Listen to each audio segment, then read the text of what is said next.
Yan, magandang araw sa inyo lahat yan. This is Kuya Sen. Welcome to my vlog. At nandito tayo ngayon sa Malolos, Bulacan.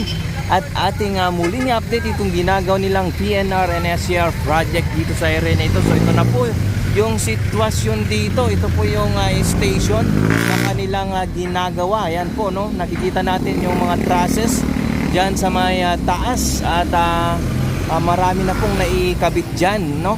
Ayan po. So itong bahaging ito ay patungo po yan ng Pampanga at atinding i-drone yung launching gantry na patungo dito yung galing po ng Barangay Lungos. At itong bahaging ito ay tignan din natin kung nasaan na yung launching gantry na patungong south na nandoon mismo sa may harap ng Robinson Mall. At tignan natin kung ilang span na lang po ang natitira bago dumugtong doon sa unang viaduct na patungong south.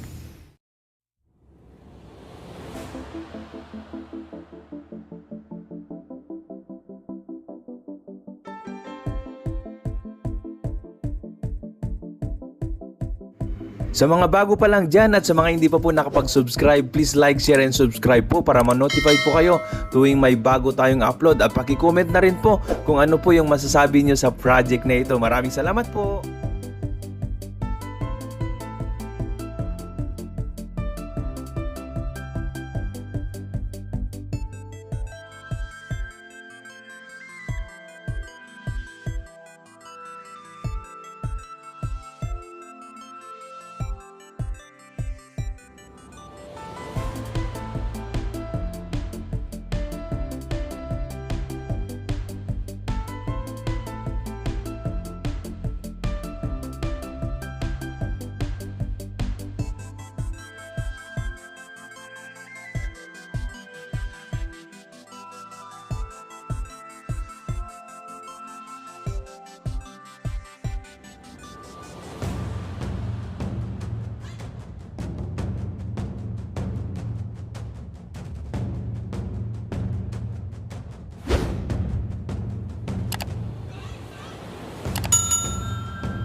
Then, ito na po yung third launching gantry na galing sa may Barangay Lungos at nandito na po siya sa may tapat ng marker ng McDonald, no?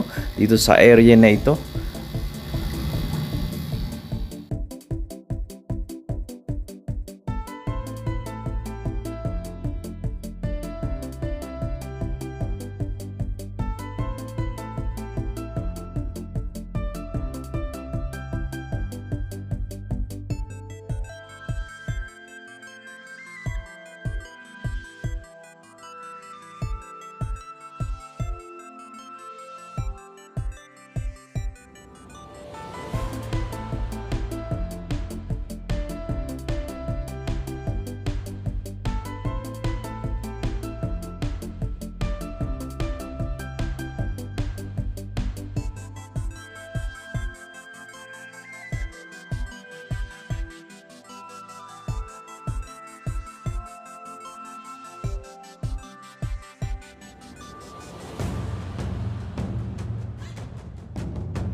So yan, ito na po yung launching country na galing doon sa may station ng Malolos, no?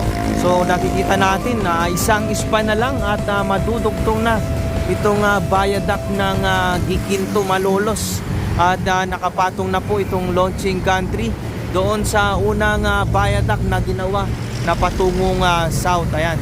So talagang malapit na itong matapos itong ginagawa dito, at may mga parapet wall na rin po itong bahaging ito, yung patungong south o patungong Giginto. Ayan po.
So yan, ito po ang ating latest update sa project na ito. Maraming salamat po sa inyong patuloy na pagsuporta sa ating YouTube channel. God bless you all!